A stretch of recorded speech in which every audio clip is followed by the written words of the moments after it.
Welcome back. The details. President Abdel Fattah al-Sisi inspected on Friday the main control center of the National Unified Network for Public Emergency and Safety Services, which has many mobile operation centers and crisis management theaters nationwide. Details. President Abdel Fattah al-Sisi made an inspection tour on Friday at the mobile centers of the National Network for Public Emergency and Safety, which includes many mobile centers, crisis management rooms, and rescue centers nationwide. The president held a video conference dialogue with governors on the state's efforts for activating the network nationwide, where he was briefed on the equipment used in the network as well as the human cadres involved in its operation system. He hailed the readiness of the network's crisis management rooms nationwide in handling any emergency and urged the necessity of linking them to the main crisis management theater at the strategic command to ensure their effectiveness in a way which reflects the state's ability to tackle any crises or emergencies.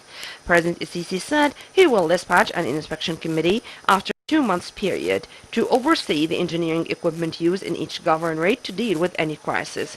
He expressed his happiness over passing a live experience through a mobile crisis management unit, which enabled him to watch the governorates, interact with governors, and follow up the situation on the ground.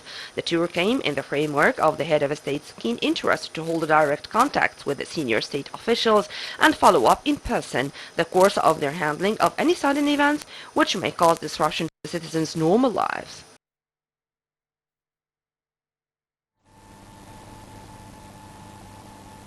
President Abdel Fattah al-Sisi greeted Egyptians and the armed forces heroes marking the 50th anniversary of the 6th of October war victory. By his social media account, the president said on Friday the war marked the greatest of Egypt's victories in its modern history. President Abdel Fattah al-Sisi, the supreme commander of the armed forces, sent a salute of pride to the brave armed forces, the symbol of defiance and pride to God Almighty, to bless the nation's martyr souls who sacrificed their lives for the sake of the nation.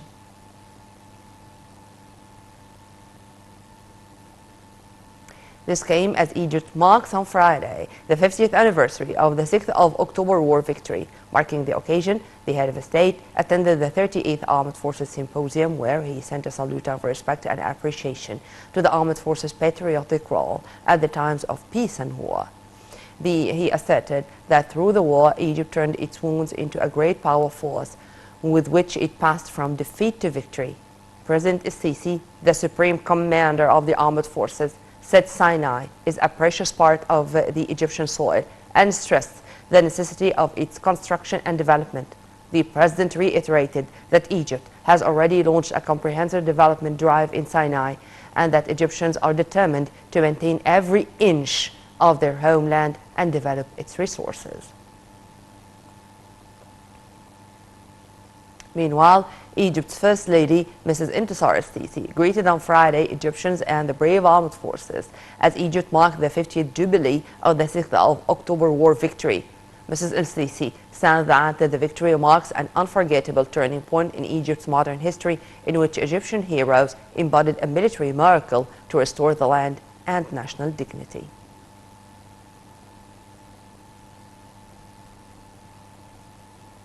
In the same context, President Abdel Fattah al-Sisi received on Friday greeting cables from senior state officials and Arab leaders marking the golden jubilee of the October war victory. In his cable, Foreign Minister Sameh Shukri greeted the supreme commander of the armed forces, the Egyptian army, and people on the glorious day, which recalls all meanings of sacrifice and dignity and reflects the Egyptian strong will and at hard times.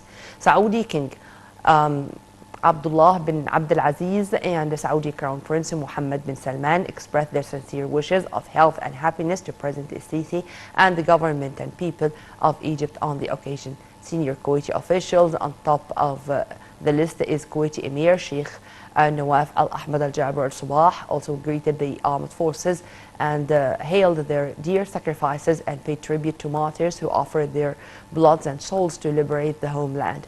Palestinian President Mahmoud Abbas also greeted the head of the state on the 50th anniversary of the glorious war victory.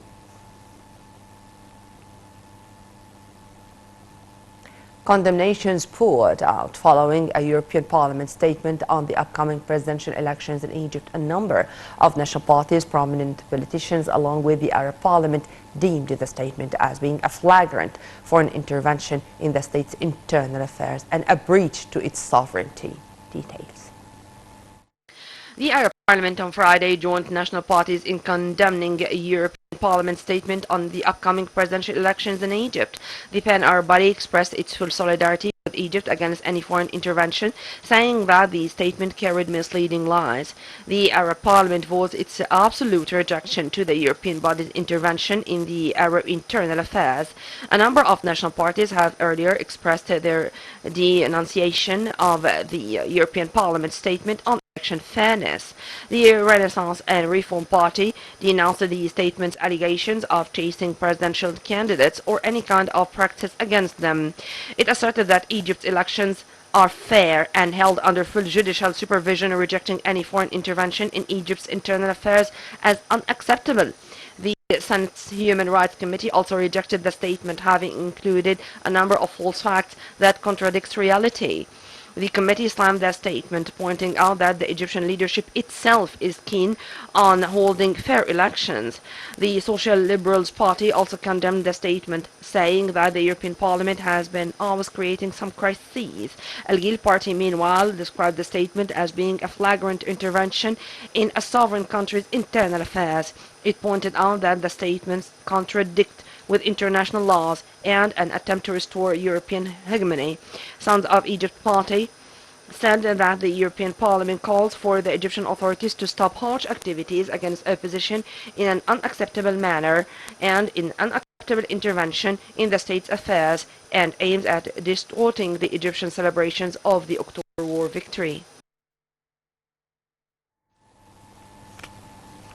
In the same context, the House of Representatives said on Friday it followed with discontent a European Parliament statement on the human rights drive in Egypt, which comes as usual amid a series of unjustified and desperate attempts by the European body to claim the authority of evaluating, directing and holding into account Egyptian authorities beyond its jurisdiction in violation of international laws, which condemns any intervention in the affairs of a sovereign country.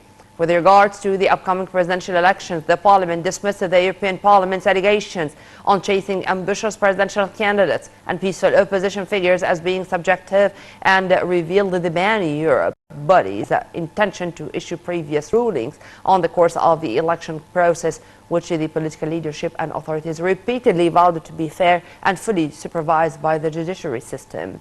On the immediate release of political litany, the Parliament said the call is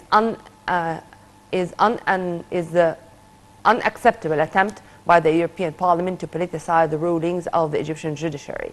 The Parliament reiterated that the human rights drive is primarily a humanitarian file before being a rights affair, an Egyptian vision which wipes out the international parties' attempts to impose their agendas on the states and peoples on allegations of protecting them.